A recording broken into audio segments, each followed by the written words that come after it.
Okay, the time is 6:05, and we're starting the Board of Zoning Appeals workshop for March 10th, 2021. The discussion will include a discussion of the February or the March 24th agenda, an open discussion, and then adjournment. So new business still.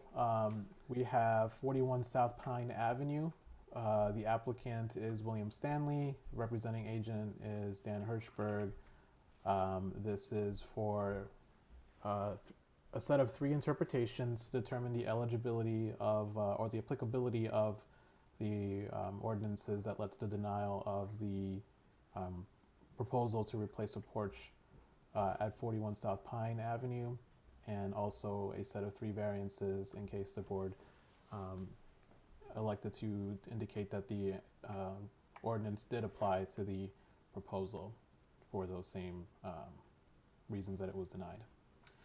So the applicant provided their own PowerPoint as part of the record for the hearing, as we require applicants to do. I'm not sure if you can see the new PowerPoint I have here from the applicant. Yes, we can. Okay. So I'm going to go through that one. Apologies for not getting it into the Dropbox earlier. We were having connectivity issues. But this will be going over the response that the applicant had according to the previous Board of Zoning Appeal workshop on February 10th. So the applicant here is indicating or is quoting the 3 ordinances that apply to the proposal, and similar to what was previously indicated here is indicating how it does not apply for the interpretations. So they're indicating that the definition of infill construction does not apply, and there was a question on whether or not it was an underused lot. So they're indicating that 41 South Pine Avenue is similar to other lots on the block, and it's clearly not an underused lot. So the infill construction definition would be incorrect. So therefore, the denial under 375-4G3 for compatibility of infill would be incorrect, and finding that the finding should not be supported by the Board of Zoning Appeal. The applicant indicates that the proposal does not constitute new construction or significant expansions. It said even if it was characterized as an alteration, the USDO exempts this action from consideration because modification of or addition to a structure other than normal maintenance or repairs, and they're referring to section 375-6, page 277 of the ordinance. And the applicant indicates that this would be under normal maintenance and repair.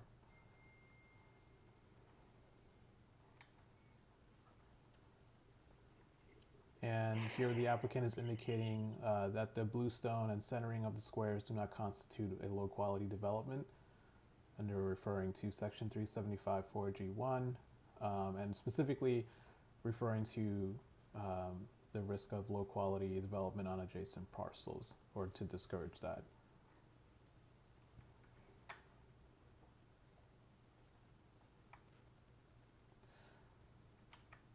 So the applicant is indicating here section 375-4G4A regarding the original materials requiring to be retained, maintained, or repaired. They're indicating here that the portion that indicates wherever possible and to the maximum extent feasible would be where their contention would be for the interpretation. With regard to the feasibility, the repairs of the columns and replacing a portion with bluestone, having it be a more durable material. I think this is pretty much what was said before on the previous application that we went over on the February 10th workshop. And they included a publication entitled Longevity of Untreated Wood in Use Above Ground, which indicates that the expectancy of wood is 18 years, where bluestone has about 100 plus years. The applicant indicated that bluestone is already used on structures and retaining walls in the area. And the question was raised about treated wood, and the applicant indicated that the applicant did not want to replace the columns with treated wood because of concerns about the use of treated woods being not recommended from the environmental from the National Park Service, and having them indicate that treated wood is only to be used when necessary, and then it would not be exposed to harsh elements, to use naturally durable untreated wood, and consider alternatives such as metal or plastic where appropriate.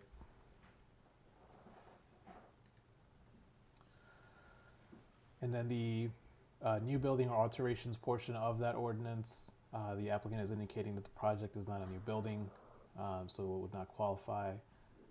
And even if it were to be considered an alteration, it is composed of materials that complement adjacent facades and are compatible with the quality and appearances of traditional materials. And then moving into the third one regarding the maintaining of the original style and appropriate supports and balusters, railings, and lattice work. The applicant indicates that, let's see, I think I read this one, apologies. In the event that the BZA determines that this issue should be reviewed, it should be noted that this repair is consistent with the original style, and the majority of appropriate support, balusters, railings, and frame lattice work are all maintained. Materials and elements of construction which remain unchanged or which will be replaced with materials matching the existing porch. Balusters and railings around porch will be retained. Lattice work will be replaced with new lattice work to replace rotted frame. Width of the porch, depth of the porch, height of the porch above ground, height to the roof, number of risers from ground, slope of roof, top portion of columns, materials and elements of construction which will be changed from the existing porch. Deteriorated column bases will be replaced with bluestone. Side walls of steps will be provided as where on the historical steps. They will be replaced with bluestone. Location of steps will be returned to historical location. We have side by side of the current porch and the proposed. So the applicant believes the plan is in keeping with the original style and retains major elements. So the original findings should be incorrect for the Board of Zoning Appeals to indicate that the Chief Planning Official's determination to deny should not be supported and that no variances should be required.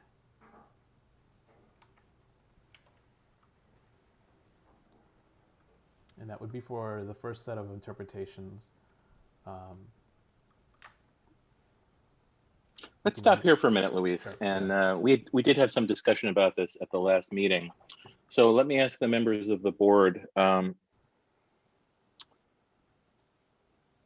you have any concerns that are either from the prior meeting that were unmet by the supplementation of the applicant's application?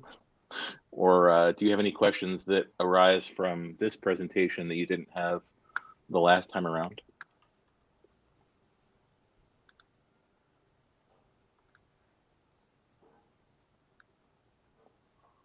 That sounds like silence to me.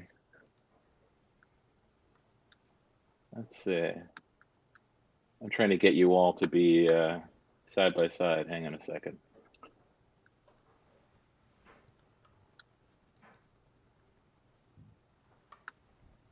All right, I'll take from the silence that I don't see any hands going up or down that people are thinking about this.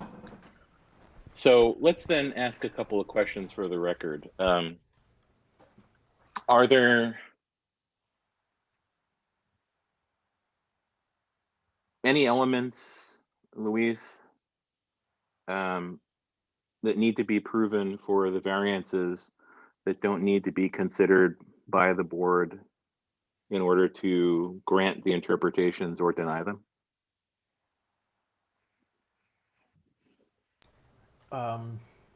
Can you repeat that one more time? Sorry. Sure. Are there any elements that were put forward by the applicant for the interpretations that that do not? Sorry, I'm saying in reverse this time. Are there any elements that we need to consider for the grant or denial of the variances that are not identical, that need to be considered for the interpretations? So if we go down and do all the variances one by one, are we just repeating the same fact patterns, the same comments from the applicant, or are there any new pieces of evidence or legal argument that we need to contend with when we get to that?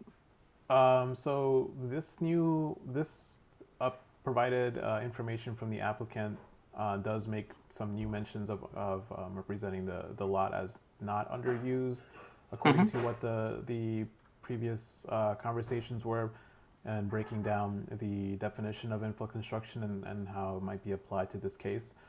So we went down what infill construction was defined as in the ordinance and whether or not the property met that. So the applicant did bring up this new information here, indicating that it's not an underused lot, to further demonstrate why it doesn't apply as infill construction. So that would be a consideration the board might consider. Another one, and I'm not sure if maybe Amy can give us some insight on that, is the ordinance is broken down into like two sections of applicability. The first is the infill construction part of it, but there's a second sentence, and I'll share my screen so that you can see what I'm seeing. Refers to building characteristics, but doesn't necessarily imply that those two articles are connected or dependent on each other. One sec.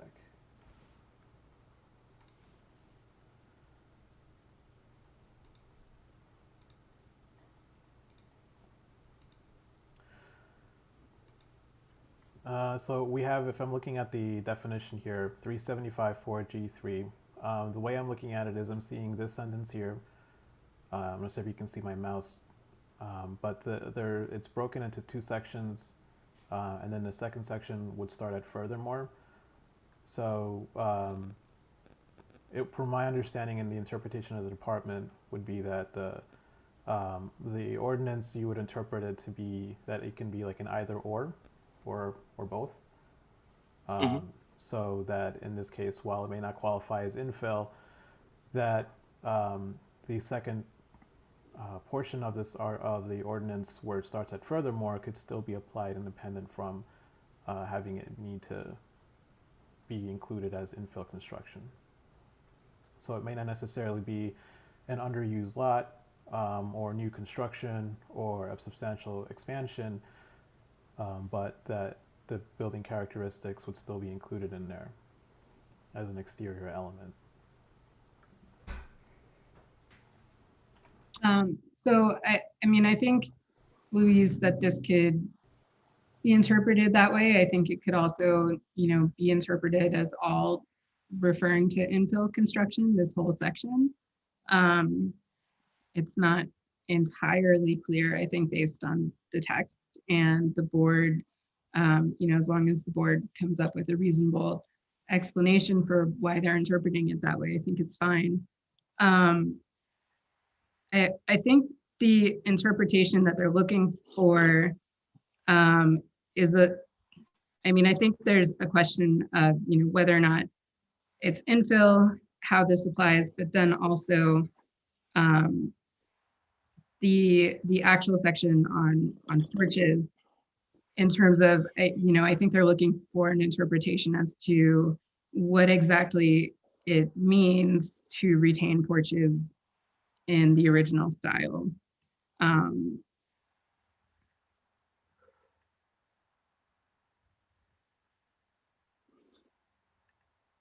Yes, and I get the point that that Luis was making, and I guess there are two threshold questions I have for both you, Amy, and you, Luis, which is first, apart from the denial letter received by the applicant in this case, has the chief planning officer ever written an interpretation or made an opinion, final determination on what infill, furthermore, and underused lots mean in the context of this part of the USDO?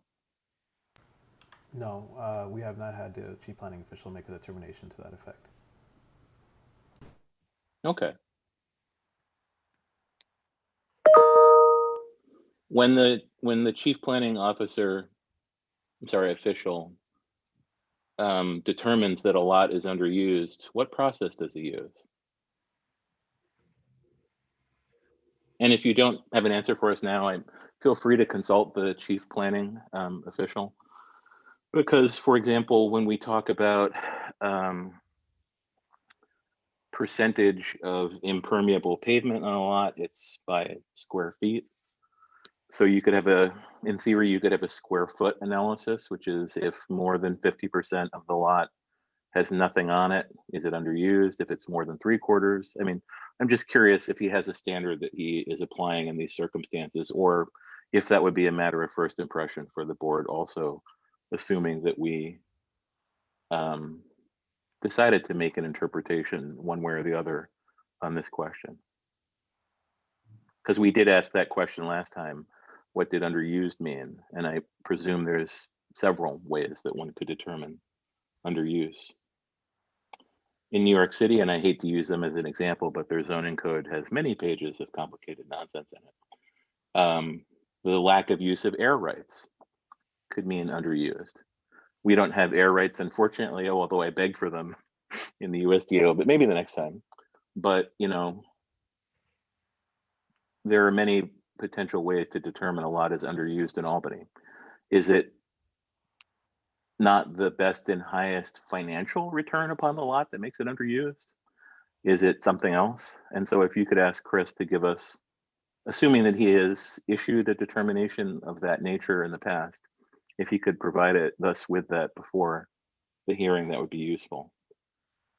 Does anyone else on the board have anything to add to that? I admit I have my lawyer hat on today, but there are plenty of you are attorneys, so you're welcome to put yours on too. If I could just add to your thoughts on that. I don't think the chief planning official has, specifically interpreted underutilization, but I would mention that in other contexts, the courts have accepted various ways of figuring out underutilization. New York has its own way of doing it, but agencies have made underutilization determinations based on, various criteria that have been upheld. Whether or not it's comparing it to, other parcels in the area, the highest and best use, or looking at lot coverage, there are many different ways of doing it. Agreed. So if Chris could provide us with that, could you go to the second reason for denial that Chris CPO put in?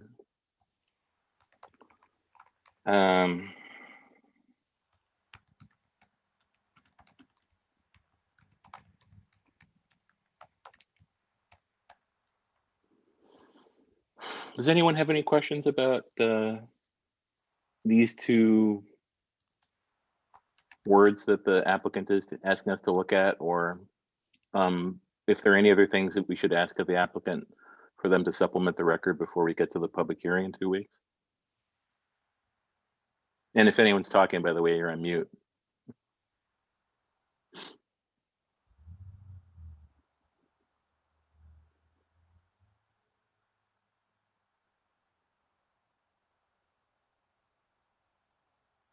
All right, hearing none. I would ask the same question, by the way, Louise, if Chris has issued a determination at some point as to what normal maintenance or repairs might be, since at least part of the applicant's question revolves around that concept.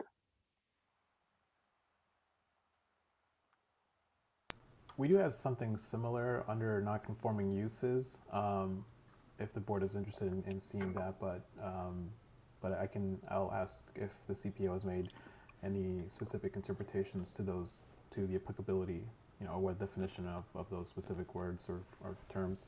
Was the board interested in a previous determination, or if Chris can have one done? No, if he had issued a determination at some point in the past, even if it was under the previous code, if the language is essentially similar, that might be useful. By the way, Luis, you have an ask to turn up your microphone. Oh, okay.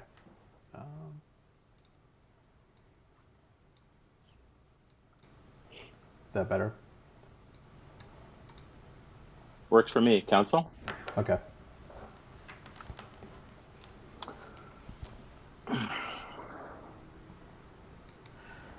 All right, so I'll ask if there is if there's an interpretation that has already been done for the underused lot definition and new construction and significant expansions specifically, and normal maintenance and repairs. Yes, please. And I know this is a question that I shouldn't ask because I was around for this, but I will anyway for the record. Is there anything that relates to a legislative history of this portion of the USDO?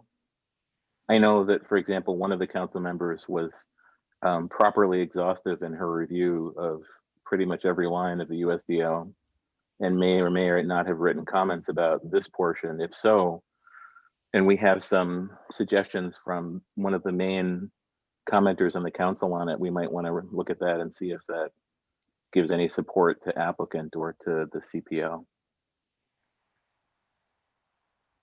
See if I can look through the records and see if we have anything comments on council members from ordinances that were introduced regarding those terms specifically. Awesome, thank you. Does anyone want to stick up their hand and indent for subpoenaing the council member? Just kidding. You have longer on your terms than I do. Thanks, Luis. Can you move on to the third reason for the denial?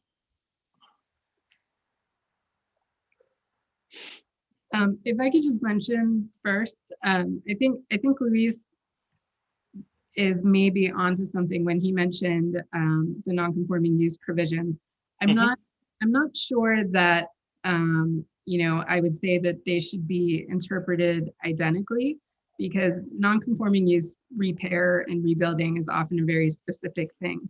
But I do think that it would be a strange situation if the property owner had more ability to repair or rebuild this structure if it was non-conforming.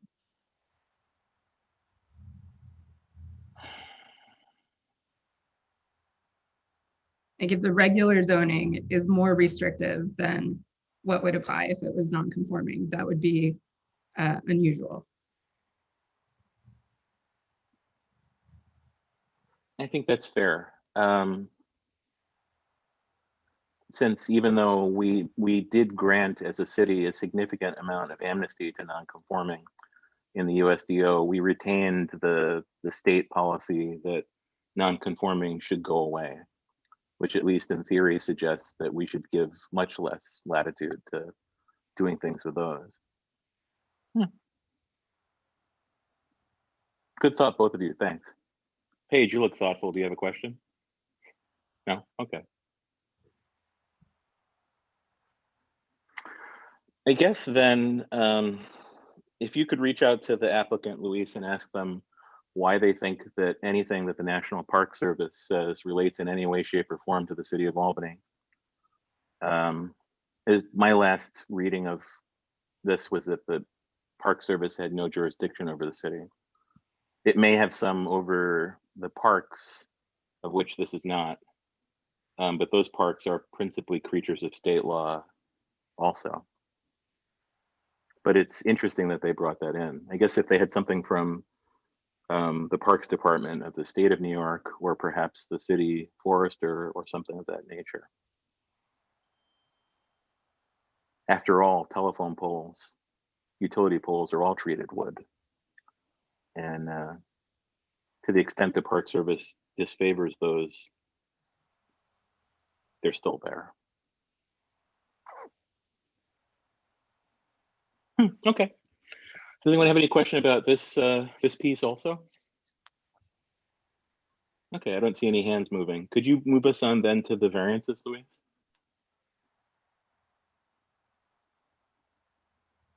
One sec, let me just pull that up. Thanks.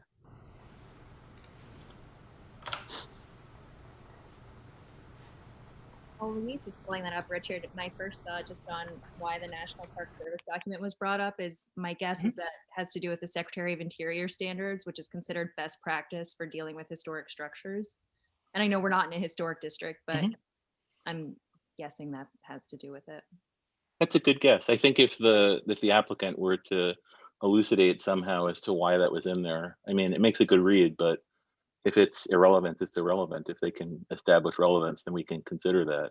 So thanks, Paige. I forgot, are you an attorney too? Nope, I am a planner with a preservation bent. You're in the right city. Cool, okay.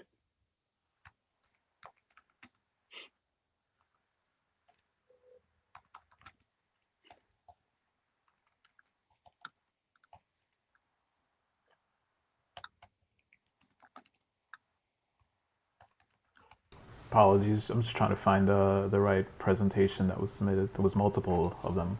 Give me one moment.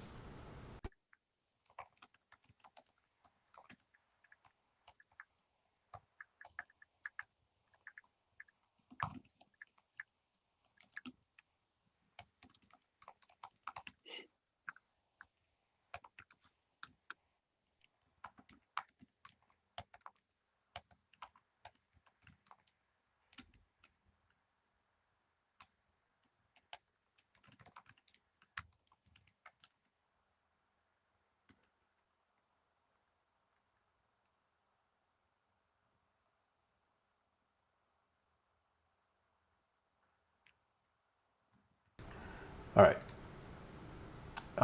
So this is the presentation the applicant provided for the variance set. In the case that the board made the determination that the ordinance did in fact apply. So the applicant is indicating that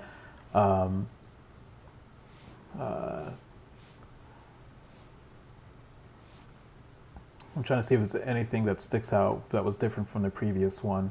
This one is not saying that. So the applicant is indicating that the proposal, the setbacks are no greater than the average.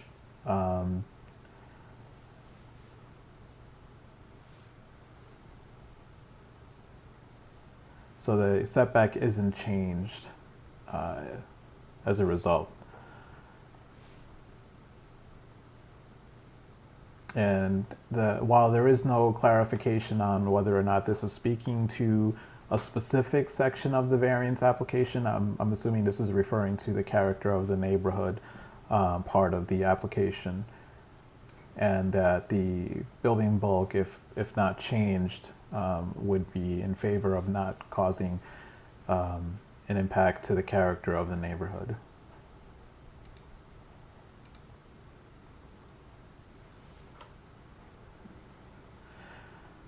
The applicant is further making that argument with the height of the structures being similar to other structures. In general, the height of the entirety of the structure being that of similar to other uses.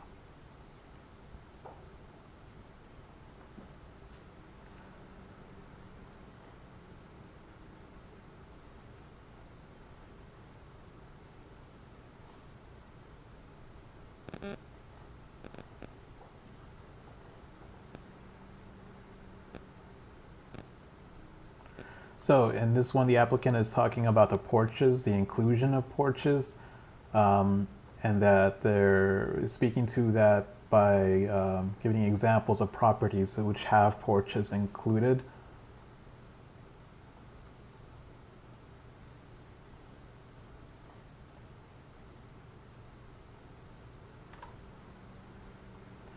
And in this one specifically, the applicant is indicating to note the similarities between the design of 35 to 47 South Pine Avenue, regarding their structure style, but a difference in porch elements.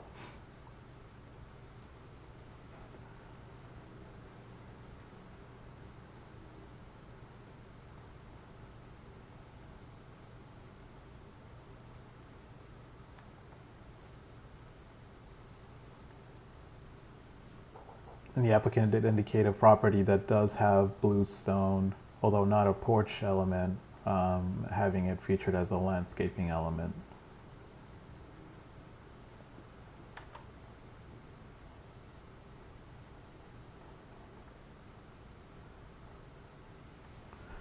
The applicant believes that the porch maintenance and repair has been designed to be no greater than average setbacks, heights, and building bulk of buildings with similar principal uses on the same block face and the facing block face, and that the building characteristics such as roof pitches, gables, and the inclusion or not of porches, shutters, and other exterior elements conform to the residential buildings on the same block face, and the block face to the extent that there are any consistency in these buildings, and uses a design and materials which are present on both the block face and the facing block face.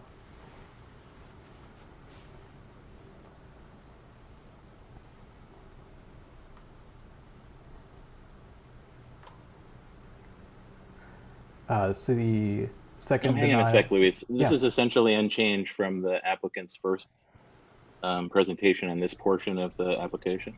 Yeah, this doesn't look like it's elaborating on any of the previous comments, and there does not appear to be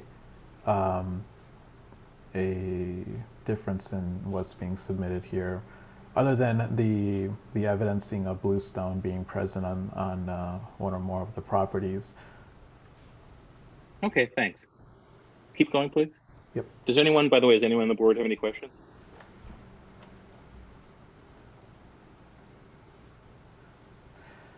Yeah, this one, the applicant did just kind of categorize the previous examples given with ones that have masonry elements in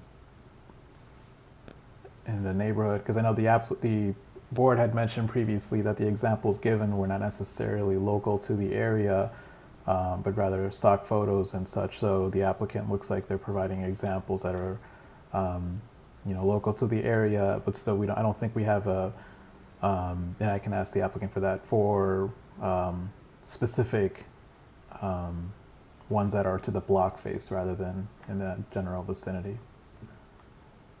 I think the board had mentioned that previously, that they wanted to see something that was more close, like in a block face, as opposed to across town or in a different area. I think that's probably accurate, Lisa. I remember Martin asking that question. And let's do this just to speed up, since we've seen most of this before. Are there any particular areas that any of the other board members want to focus on as we go through this and the other applications before us that we've seen previously at the last meeting?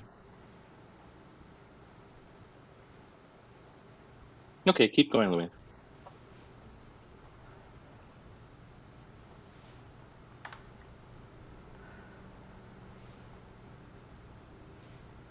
Yeah, this is similar to the interpretation, and that was it. Can you go back to that last picture, please? Thanks. Now, the neighborhood design standards are to rebuild as close as practicable. Right, to the original style. This is clearly not the original style, so, and I think we asked this question to be communicated to the applicant last time, which was, could they discuss why it was impractical to maintain the existing porch? And I don't think that they made an argument at the time that they believed it was historically more appropriate to go back to the original style from whenever the house was built. But were there anything submitted for the record that might also shine a light on this question, which is, other than saying that part of the wood was rotten, and we've seen a lot of those rotten wood porch cases in Pine Hills, but most people don't switch materials and switch the style of the porch. So I guess if you could communicate with them and ask them to talk about why, because there are lots of rotting wood in a city the age of Albany, but that doesn't mean that you have to replace all the rotting wood with bluestone or other masonry, or for that matter, change the stairs in the manner that they're changing them. If it were a historic district and they were making an argument that this was a historically appropriate restoration without a complete carbon copy, that might be a good argument. It might be a good argument for Pine Hills, but they're, to my knowledge, they're not really making that argument yet. Although we'll have a chance to see what they say the next time they come forward and discuss this case to the board. Any questions or comments from the other board members?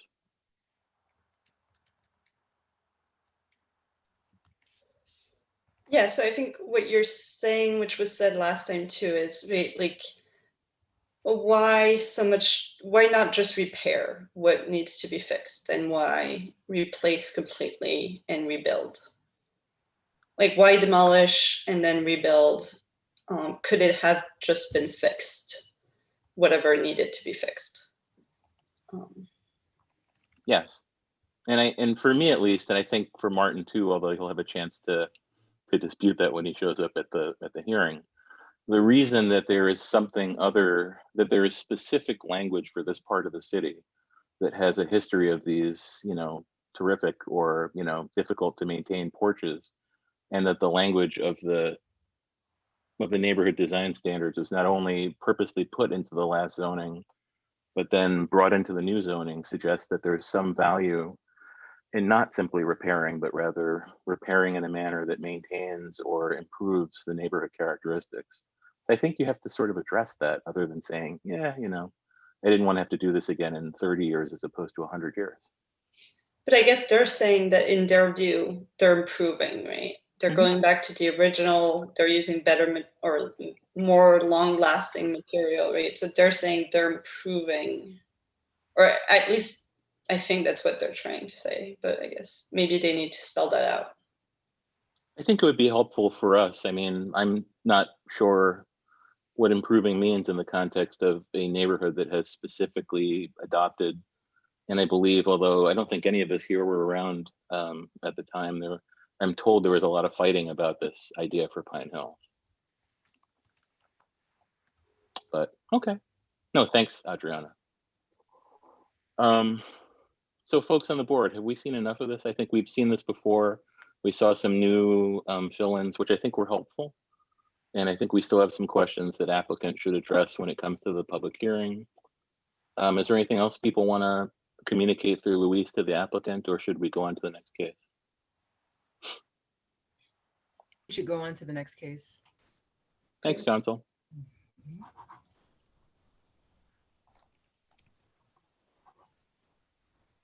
And just to advise the board, there were two other cases, one for 961 State Street and 161 Washington Avenue Extension, which have been removed from the agenda, considered withdrawn at the moment. The applicants were not responsive to either the staff's or the board's request for information, and they were given a deadline and they exceeded the deadline. One of them has indicated interest in coming maybe for a future meeting, and they will resubmit an application. And when it is complete, according to the board's previous comments and staff's comments, they'll be put on the next agenda. So that would leave the only case right now for new business currently 899 Western Avenue. Capital Communications Federal Credit Union is the applicant. The representing agent is AJ Signs for a monument sign at a proposed height of 8 feet and 50 square feet for size, and they're both variants being requested.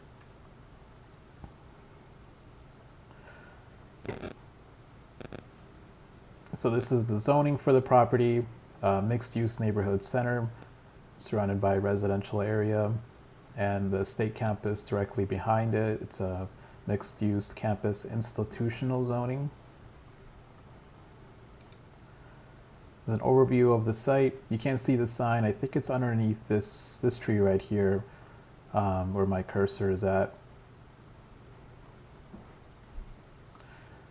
So for the first variance regarding the size of the sign, the maximum freestanding size is 20 square feet. In making the determination regarding a request for an area variance, the Board of Zoning Appeals shall take into consideration the benefit of the applicant, if the variance is granted, as weighed against the detriment to the health, safety, and welfare of the neighborhood or community.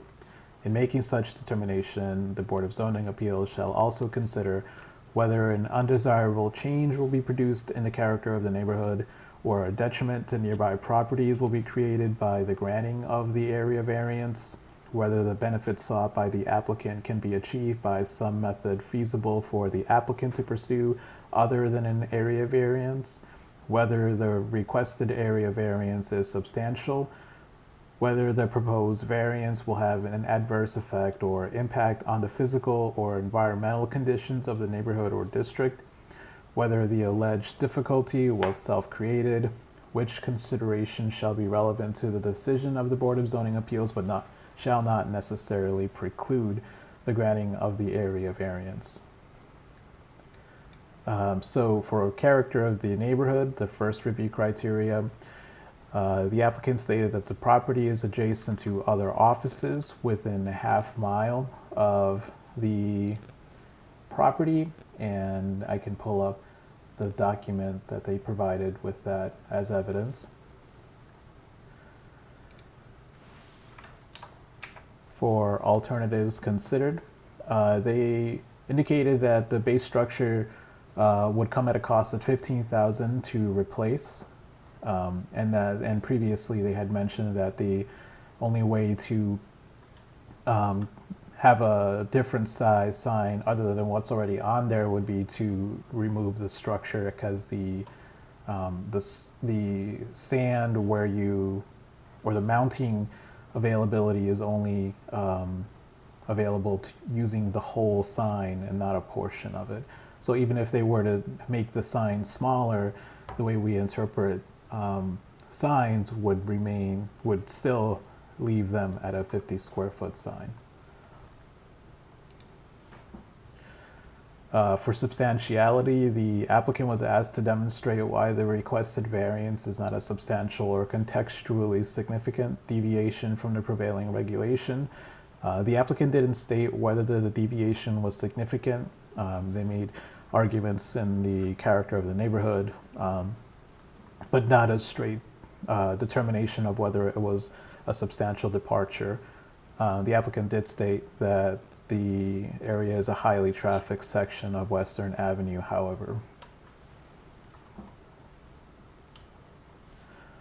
For impact on the environment, the applicant indicated that it would be more environmentally friendly to replace the signage on it now with a sign that meets its footprint rather than to demolish and rebuild with a compliant sign. And that the sign will cast less light than the existing floodlights that illuminate which would eliminate rather some light pollution. So currently the sign is an externally illuminated sign with floodlights that shine onto the sign. And when asked to make a statement whether the variance was a self-created difficulty, the applicant indicated that the need for a new sign could be seen as self-created.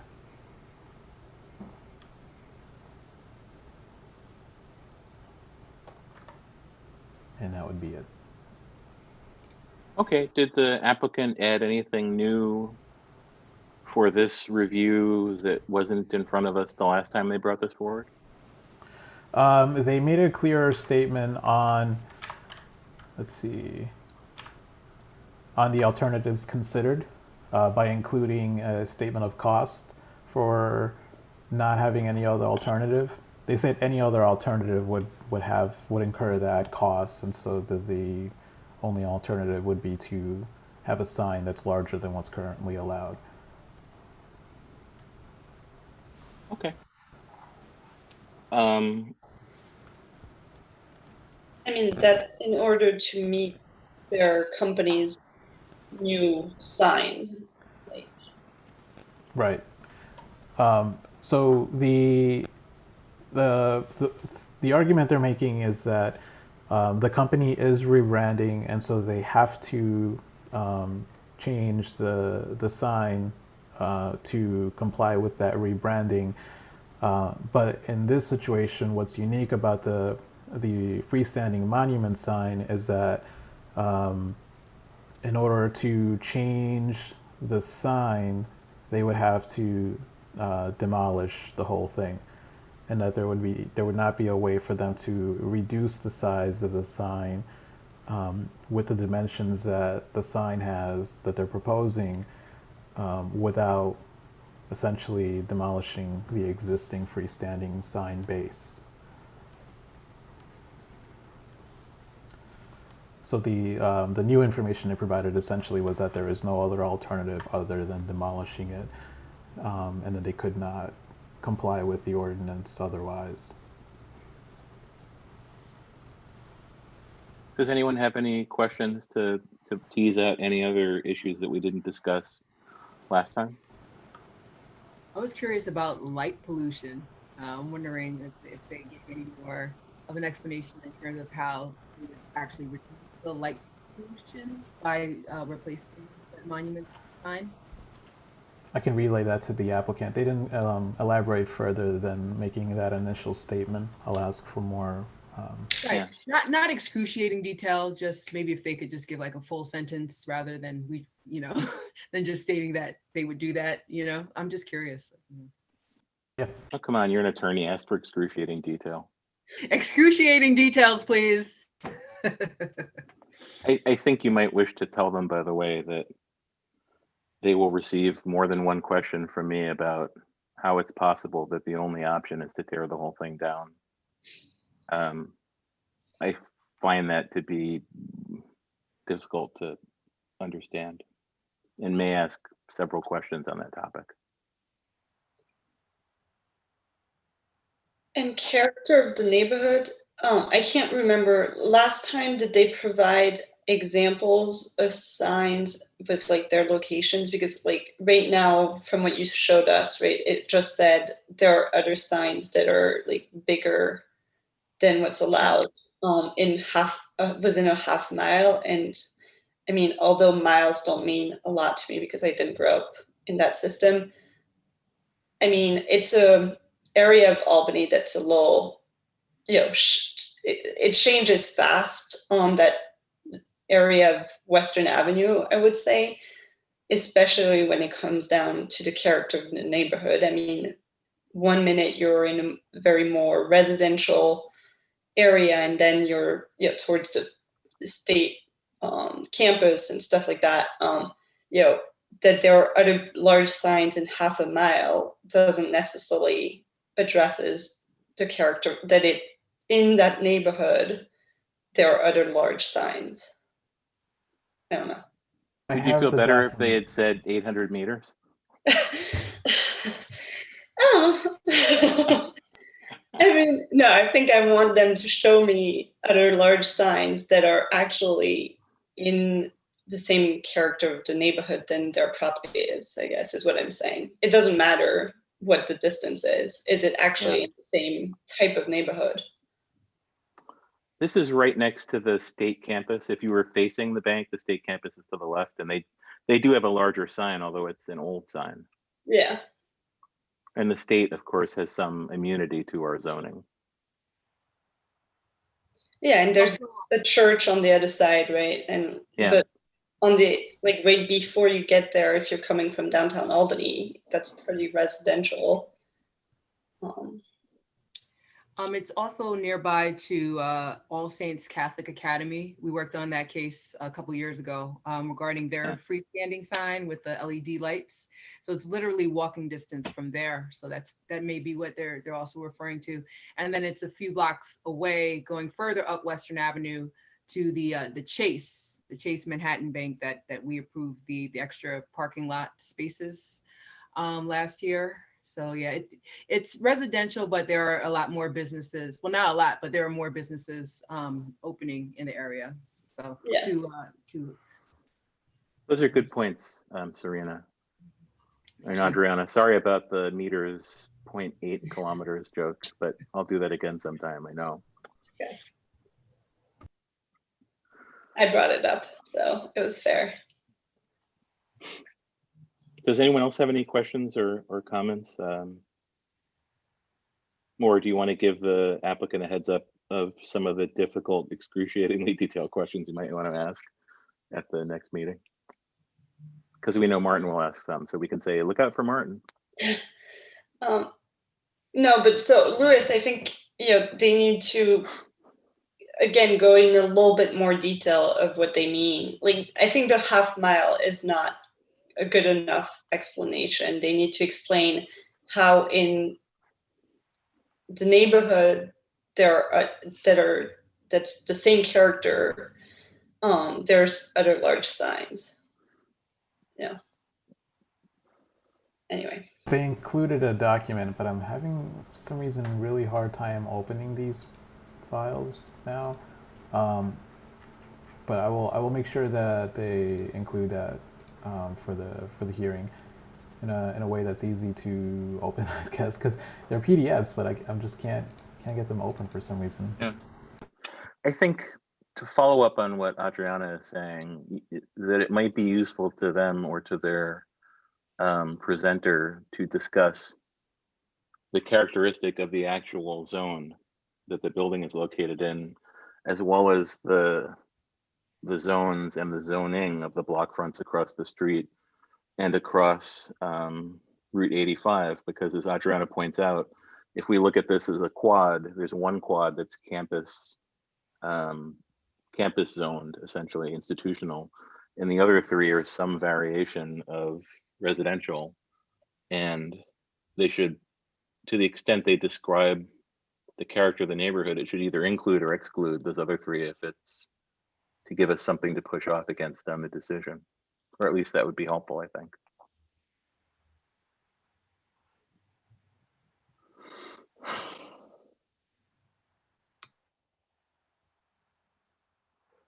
And just as a FYI, I love Tampa Avenue, by the way. The houses on that are really nice once you get back from the highway. All right, does anyone have any other questions or comments on this? Okay. I saw we had a couple of people from Pine Hills that were visiting with us tonight, Luis. Do we have any people, they're gone. Do we have any people signed up for the next meeting or that have written to the planning department to say that they want to talk about the projects when we get to that? We had some for the previous hearing that ended up getting canceled. I didn't see any new signups since then for March's BZA hearing, however. Okay.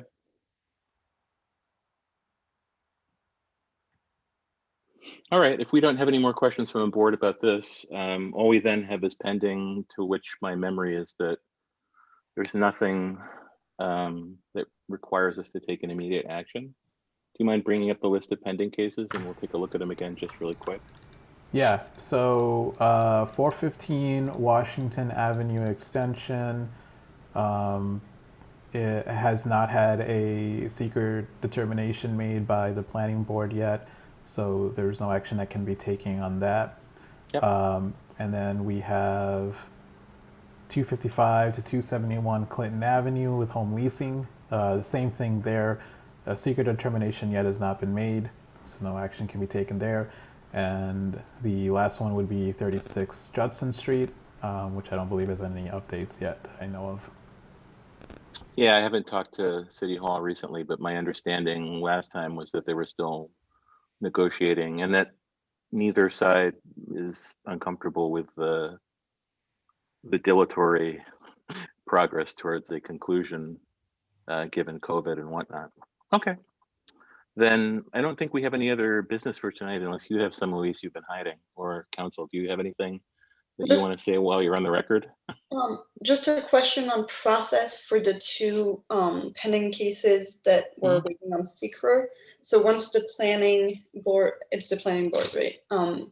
Makes the determination, because we already kind of, right, we went through the work, we did all the work on both these cases. So will we just at the following hearing, but we have new board members. I'm kind of wondering what are we going to have to review again at the workshop, give an opportunity, the same, process wise, are we starting back to zero, or what we did before counts, I guess, is that my question? That's a good question. I think we could, let's put it this way. We could do both, and I'm just answering you like an attorney, because I've been an attorney most of the day today, as opposed to all my other hats I wear.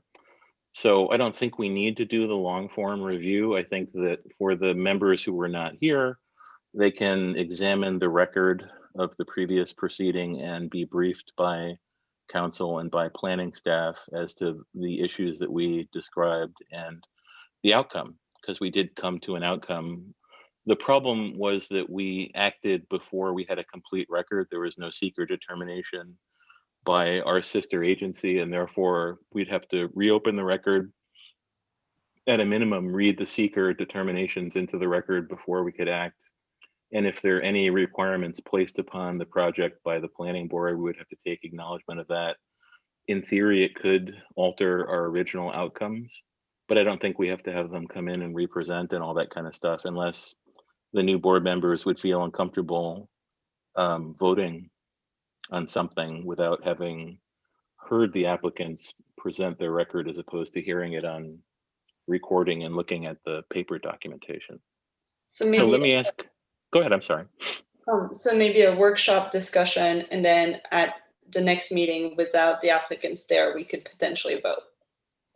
I would advise to at least go over, the basic rationale for your decision, and to also, to look at the, the environmental impacts insofar as the planning board does, just to make sure that everything is in the record, and you're not just referring back to, the previous meeting.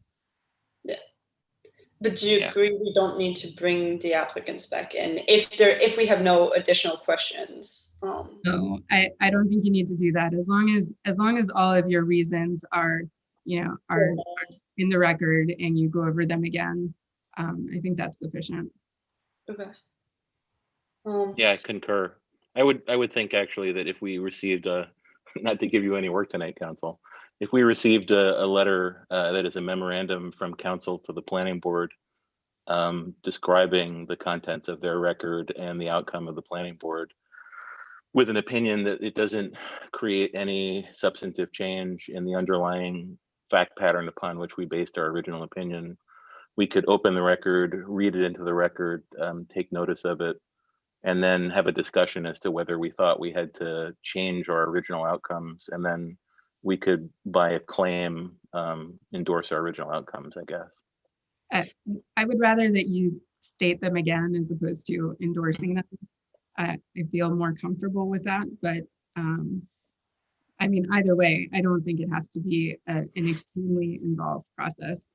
And I would love to get you that kind of letter, except that I don't actually know when the planning board is going to hear this. I've asked about the schedule, and I wish I had more information to give you. Oh, I thought they were going to hear it last night. I don't know why I thought that. No. The planning board hearing was last night, but the decision I don't think is rendered yet. There's still a lot of ongoing items that need to be addressed on both those projects. So yeah, I don't know that the secret determination is going to be made anytime soon. Okay. On the agenda last night. Okay.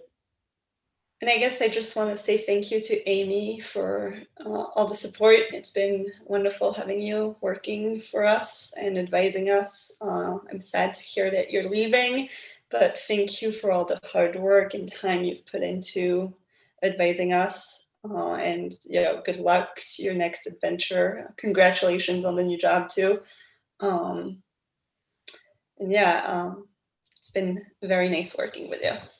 Well, thank you. I would say the same about you guys, Paige and Jeff. I know I don't know you too well, so I'm sorry that I won't be able to get to know you, at least in the context of the zoning board here, but I've really enjoyed my time with you guys. So thank you as well. Thank Right, you. and We have echo- appreciated your professionalism, hard work, and caring. It's always good to see that. As a former government servant who could become one again, and a board full of government servants of one kind or another, I know we all respect and appreciate that. Absolutely. And I want to echo that, and best of luck to you, Amy. Hopefully, we get to celebrate you at some point when the weather gets nicer, we're outdoors and safe, whatever. Remember that, let's do that. But thank you again for all of your hard work. It's been an invaluable resource to us, even in our last meeting here today. And we wish you the absolute best, and please keep in contact.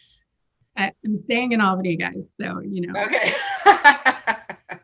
I think Serena was saying, please name your first lawsuit after us. Do you know if another council has been assigned to BZA yet, or planning matters? I do not know yet who it will be. I have been trying to make sure that arrangements are made and make sure that whoever it is will be appropriately briefed on everything that's going on. I believe that Corporation Council will be assigning somebody on Friday. So I really, I've been trying to do everything that I can to make sure that the planning department and all the boards are taken care of when I leave. And I will continue to do that next week as best as I can. Awesome. Thank you. Thank you. Good night, everybody. Stay out of trouble, or if you do have trouble, don't get in the newspapers.